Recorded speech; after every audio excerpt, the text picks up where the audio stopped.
नमो बुद्धाय। सबका जीवन ज्ञान में आज फिर हाजिर है एक और गौतम बुद्ध की नई मोटिवेशनल स्टोरी के साथ। जी हाँ दोस्तों, जो आज की गौतम बुद्ध की ये स्टोरी है ना, बहुत प्रेरणादायक स्टोरी है। इस कहानी में गौतम बुद्ध ने क्यों कहा कि ये गांव उजड़ जाए। जी हाँ दोस्तों, अब आप भी सोच रहे होंगे कि गौतम बुद्ध ने ऐसा क्यों कहा कि ये गांव उजड़ जाए। तो सुनते हैं इस कहानी के द्वारा।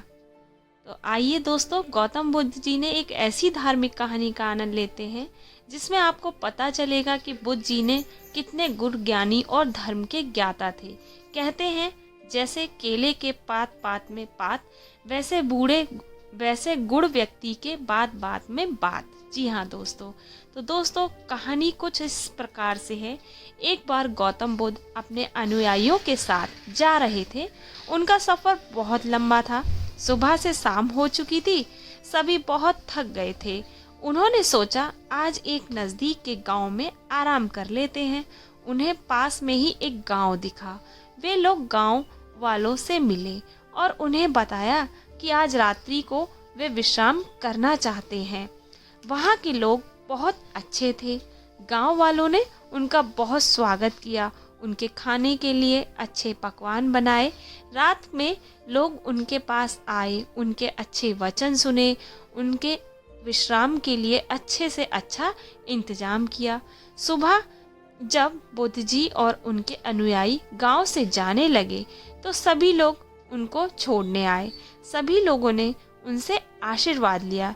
जब बुद्ध जी उस गांव की सीमा से बाहर आए तो बुद्ध जी ने गांव की तरफ देखते हुए कहा, यह गांव जल्दी से जल्दी उजड़ जाए। जी हाँ दोस्तों, मतलब अब आप सोचेंगे कि इतना अच्छा गांव वालों ने किया उनके साथ व्यवहार बुद्ध के साथ, लेकिन फिर उन्होंने ऐसा क्यों कहा कि ये गांव उजड़ जाए। तो आगे सुनते हैं कहानी में। भगवान बुद्ध के शिष्य आश्चर्यचकित हो गए और वे एक दूसरे की तरफ देखने लगे, पर कुछ भी ना बोले। उन्होंने आगे की यात्रा शुरू की।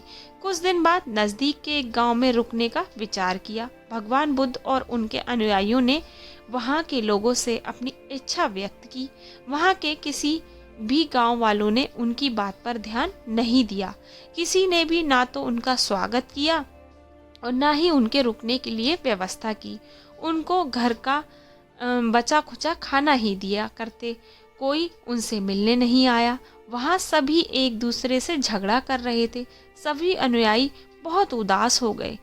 उन सभी को रात में एक मंदिर के प्रांगण में बितानी पड़ी। सुबह उठ के बुद्ध जी और अनुयायी वहाँ से जाने लगे तो उनसे कोई मिलने भी नहीं आया। जब वे सभी गांव की सीमा से बाहर गए तो बुद्ध जी ने कहा, गांव की तरफ देखकर कहा, ये गांव हमेशा यहीं बसा रहे। अब देखो दोस्तों कि मतलब कितनी आश्चर्यचकित की बात है कि जहाँ बुद्ध का सत्कार सम्मान हुआ, उन्होंने वहाँ कहा कि ये गांव उजड़ जाएगा। जहाँ उनको बिल्कुल मान सम्मान इज्जत ना दी गई, वहाँ उन्होंने कहा कि ये गांव हमेशा सदा फूला रहे। तो क्यों, फिर से चलते हैं कहानी की तरफ। अब बुद्ध जी के अनुयायियों से नहीं रहा गया। उनमें से एक अनुयायी बोला, भगवान क्षमा करें, एक बात आपसे पूछना चाहता हूँ कि कहीं आपने दोनों को आशीर्वाद उल्टा तो नहीं दिया। बुद्ध जी ने अपने अनुयायियों की मनोदशा समझ गए। उन्होंने मुस्कुराते हुए कहा, तुम अगर मेरे वचनों पे जाओगे तो ऐसा ही लगेगा, मगर तुम अगर उस आशीर्वाद के फल की तरफ ध्यान दो तो समझ जाओगे कि आशीर्वाद सही है या गलत। पहले गांव वाले बहुत अच्छे थे। वे जहाँ भी जाएंगे अपनी अच्छी बातें सभी को बताएंगे। अगर वो सब एक जगह रहेंगे तो सब अच्छाई कहाँ रह जाएगी, एक जगह रह जाएगी। इसलिए मैंने उनको आशीर्वाद दिया कि गांव उजड़ जाए। जी हाँ दोस्तों, तो आपको समझ आया कि गांव उजड़ जाए मतलब जब बिखरेंगे तो जगह जगह अपनी अच्छाइयाँ बांटेंगे। तो दूसरे गांव में वाले बुरे थे। वे जहाँ भी जाएंगे हर जगह नफरत फैलाएंगे।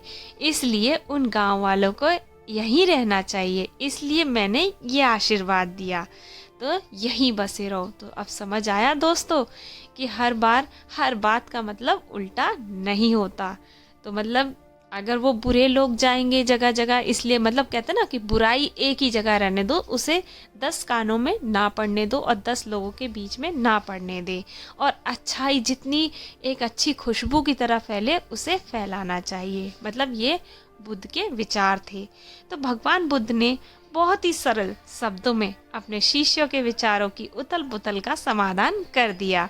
वहीं शिष्य ने अपनी दुविधा को भी अपने मन में नहीं रखा। बुद्ध जी ने अपनी दुविधा का निदान कर लिया। इससे बुद्ध जी उनकी नज़रों में महान बन गए। हमें भी जब भी किसी बात को अच्छी ना लगे या ना समझ में आए तो हमें अकेले में उससे बात करनी चाहिए। उसे अपने मन में नहीं छुपाना चाहिए और ना कोई दुविधा रखनी चाहिए, या आप किसी गलतफहमी की वजह से उस इंसान से दूर तो नहीं हो रहे। तो दोस्तों, आशा करती हूँ आज की आपको गौतम बुद्ध की ये छोटी सी प्रेरणादायक कहानी बहुत समझ आई होगी और बहुत पसंद भी आई होगी। तो ये कहानी आप अपने फ्रेंड्स और फैमिली के साथ ज़रूर लाइक, शेयर एंड सब्सक्राइब करेंगे। और इसी तरह की मोटिवेशनल स्टोरी सुनने के लिए मेरे इस चैनल को लाइक, शेयर और सब्सक्राइब करें। जब तक के लिए बुद्धं शरणं गच्छामि, धम्मं शरणं गच्छामि।